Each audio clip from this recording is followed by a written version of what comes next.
한소희 씨 같은 경우는 인터넷상에 다니는 그런 사진이나 동영상을 본다면 뭔가의 코의 변화가 조금 있는 것은 맞습니다. 안녕하세요. 미호성형외과 윤석호 원장입니다. 최근에 한소희 씨가 코 성형 논란으로 조금 얘기가 많은 것 같아서 오늘은 그 얘기를 한번 해보려고 합니다. 한소희 씨는 제가 평소에도 되게 좋아하는 연예인인데요. 최근에 코 모양이 좀 변했다. 그래서 사람들이 이 코 성형을 하고 나온 거 아니냐, 이제 이런 얘기를 많이 하는데, 한소희 씨 측에서의 대응은 평소에 코가 많이 막혀서 비염 수술만을 진행했다, 이제 이렇게 얘기하고 있습니다.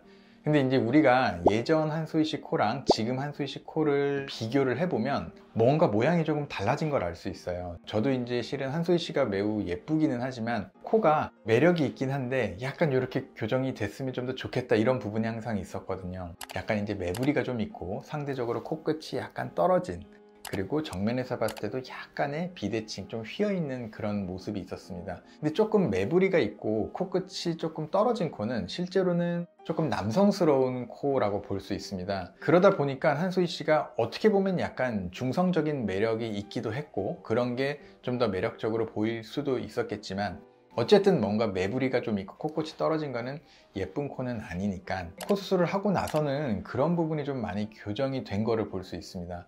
그런데 지금 이렇게 코 모양이 바뀐 것이 비염 수술만을 한 것이냐, 아니면 미용 수술을 같이 한 것이냐, 이제 실은 이게 논란거리인데요. 결론적으로 말씀을 드리면 비염 수술을 하게 되면 코 모양이 어느 정도는 변화를 할 수 있습니다. 그런데 이 코 모양의 변화의 정도가 한계가 있습니다. 실제로 비염 수술만 한다고 해서 엄청 낮았던 코끝이 이렇게 확 높아지긴 불가능하고요. 낮은 콧대가 올라가거나 이런 거는 불가능합니다.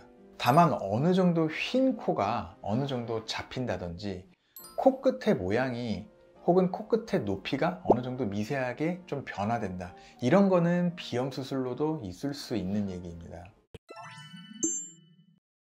비염 수술은 크게 세 가지로 나눠 볼 수 있는데요. 콧구멍 안쪽에 있는 비갑계를 절제하는 수술, 그 다음에 코 기동 가운데에 있는 이 비중격을 바로잡는 수술, 그 다음에 이제 코의 숨길인 비밸브라는 곳을 넓히는 비밸브 재건술, 이 세 개가 있습니다. 첫 번째 말씀드린 코 안쪽에 비갑계를 절제하는 수술은 콧구멍 안에 후레쉬로 비춰보면 동그랗게 콧살처럼 보이는 게 있는데요. 이 부분을 조금 줄여주는 수술입니다. 즉 이거는 코 모양과는 전혀 관련이 없습니다. 그러면 두 번째인 비중격 망곡증 수술은 이제 코 안쪽에 휘어있는 비중격을 어느 정도는 제거를 하고 어느 정도는 펴주는 수술인데, 이거를 너무 심하게 제거를 해버리면 오히려 코끝이 이렇게 낮아지면서 퍼질 수가 있습니다. 즉 오히려 이 비중격 망곡증 수술은 너무 과하게 해버리면 오히려 코끝이 더 낮아질 수 있다는 얘기죠. 그렇기 때문에 이 비염 수술을 할 때에도 코가 모양이 더 안 좋아지면 싫어하시기 때문에 어느 정도 코 모양을 잡아주면서 이 비염 수술, 비중격 망곡증 수술을 진행을 해야 합니다. 그래서 어느 정도 건드리지 말고 보존해야 될 부분은 보존을 하고, 필 수 있는 부분은 펴주고, 그리고 제거밖에 할 수 없는 뼈 부분은 또 어느 정도 제거를 해주고, 이제 이렇게 진행이 되어집니다. 이러다 보면 코끝의 높이가 어느 정도는 변화를 할 수 있습니다. 그다음 마지막으로 비밸브 수술이라는 거는 콧구멍 중에 이 위쪽 부분을 말씀드리는 건데요. 이제 연골이식을 해주는 방법이 있는데요. 이 부분의 숨길을 넓혀주는 거기 때문에 오히려 이 부분이 좀 넓어지는 모양의 변화가 올 수 있습니다. 근데 대부분이 비염 수술을 했는데 여기가 넓어지면 또 사람들이 좋아하지 않죠. 그렇기 때문에 그 부분에 연골이식을 하면서 최대한 넓어지지 않게 이제 조정을 하면서 수술을 하게 되어 있습니다. 즉 방금 말씀드린 합의각계 수술을 제외한 비중격 망곡증 수술이나 비밸브 수술은 뭔가 코 모양에 어느 정도 변화를 줄 수 있기 때문에 항상 이 부분을 생각하면서 코 모양이 더 나빠지지 않게 유의하면서 비염 수술을 해야 합니다. 아무래도 뭔가 이런 비염 수술들이 코 모양의 변화를 어느 정도 줄 수 있다 보니까 요즘은 저도 그렇지만 이 비염 수술을 하면서 동시에 코 미용 수술을 하는 경우가 굉장히 많습니다. 즉 비염 수술을 했을 때는 모양이 더 나빠지지 않게 좋아지더라도 살짝 좋아지는 정도에 그치기 때문에 어차피 코를 열고 이 비염 수술을 할 때에는 같이 미용 수술을 해주면 하는 과정 속에서 두 가지 비염 수술과 미용 수술을 동시에 할 수 있기 때문에 그 이점이 있는 것이죠. 그래서 많은 경우에 최근에는 미용 수술과 이 비염 수술을 같이 진행하고 있습니다. 비염 수술의 경우에는 질병이기 때문에 보험이 되는 수술입니다. 또한 실비가 있다면 실비 처리도 가능한 부분이고요. 하지만 미용적인 부분의 수술은 보험이 되지 않고 당연히 실비도 불가능합니다. 요즘은 실비회사에서도 굉장히 이거를 철저하게 관리하고 감독하고 심사를 하는데요. 환자들의 전후 사진을 비교해서 보기도 하고 수술 과정을 다 받아서 검토하기도 합니다. 근데 이런 과정 속에서 만약에 비염 수술 이외에 미용적으로 코를 높이는데 중요한 요소, 즉 실리콘을 넣는다든지 아니면 코끝을 높이기 위한 어떠한 술기를 많이 한다든지 이러한 것들이 있는 부분은 보험 처리도 안 되고 실비도 안 되는 부분입니다.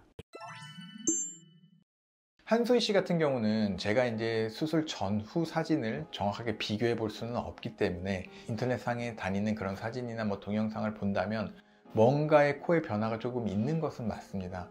매부리가 조금 덜해 보이기도 하고 코끝이 조금 더 올라가 보이기도 하는데 과연 이것이 미용 수술을 중점적으로 수술을 한 것인지 비염 수술을 해결하면서 약간의 변화에 이미지 변화가 달라진 건지는 실은 제가 딱 뭐라고 말씀드리기는 어려운 부분입니다. 그래서 한소희 씨 같은 경우는 수술을 하신 원장님과 본인이 이제 가장 잘 알 것이라고 생각이 들고 비염 수술만으로도 어느 정도의 이런 효과를 볼 수도 있는 것은 맞기 때문에 한쪽에서는 이건 무조건 미용 수술을 한 것이다 이렇게 얘기한 게 꼭 옳다라고 볼 수도 없고 비염 수술만 간단하게 한 것이다 또 이것도 꼭 옳지만은 않은 것 같습니다.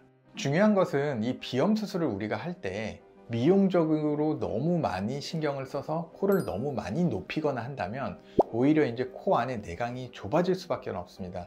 즉 코를 높이게 되면 코끝이 이렇게 늘어나서 앞으로 당겨지게 되는데 아무래도 코 안에 내강이 좀 줄어들기 때문에 비염 수술을 하시는 분들이 코끝 높이나 콧대 높이에 너무 욕심을 많이 부리게 되면 비염 수술의 효과가 오히려 떨어질 수 있기 때문에 비염 수술을 고려할 때 코가 막히는 분들은 이제 미용적으로 같이 고려를 하더라도 이런 부분을 수술하신 원장님과 잘 상담한 후에 적당한 높이와 그 다음에 적당한 교정을 하는 것이 가장 중요하다고 생각합니다. 감사합니다. 미호성형외과 윤석호 원장이었습니다.